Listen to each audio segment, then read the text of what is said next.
छत्तीसगढ़ में सरकार ने 15 नवंबर से धान खरीदी शुरू करने का बड़ा ऐलान तो कर दिया, लेकिन जमीनी हकीकत इससे बिल्कुल उलट नजर आ रही है।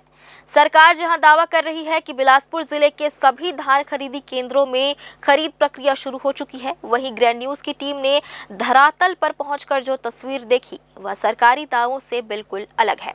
बिलासपुर शहर से लगे कई धान खरीदी केंद्रों में आज तक खरीदी का काम शुरू नहीं हो पाया है। कहीं सुरक्षा व्यवस्था नहीं तो कहीं साफ सफाई का अभाव और कई जगह व्यवस्थाओं की कमी साफ दिख रही है। इनमें से सबसे बड़ा मामला दर्रीघाट धान खरीदी केंद्र से सामने आया है।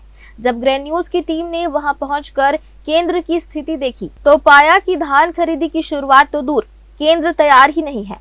चौकीदार से बात करने पर उसने बताया कि केंद्र में बारदाने उपलब्ध नहीं होने की वजह से धान खरीदी का काम शुरू नहीं हो पाया है। उन्होंने बताया कि शनिवार को ही केंद्र में बारदाना पहुंचाया गया, जिसके बाद सोमवार से टोकन काटने की प्रक्रिया शुरू की जाएगी।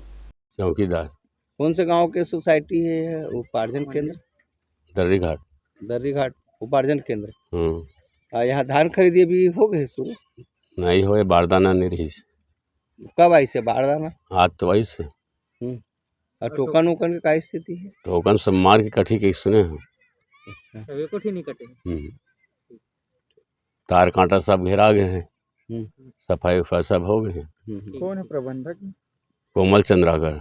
एक और सरकार लगातार बड़े और मजबूत दावे कर रही है कि प्रदेश में धान खरीदी सुचारू रूप से चल रही है, लेकिन मैदान में स्थिति कुछ अलग ही है। किसानों को समय पर टोकन नहीं मिल रहा, केंद्रों में व्यवस्था पूरी नहीं है और कई जगह खरीदी अभी तक शुरू भी नहीं हुई है।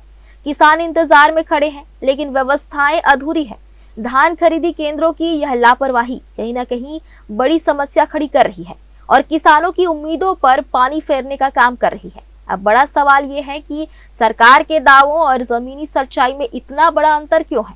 क्या आने वाले दिनों में इन केंद्रों की व्यवस्था सुधरेगी या फिर किसानों को इसी तरह परेशानी का सामना करने के लिए छोड़ दिया जाएगा? ग्रैंड न्यूज के लिए कैमरामैन गोलू कश्यप के साथ भारतेंदु कौशिक की रिपोर्ट।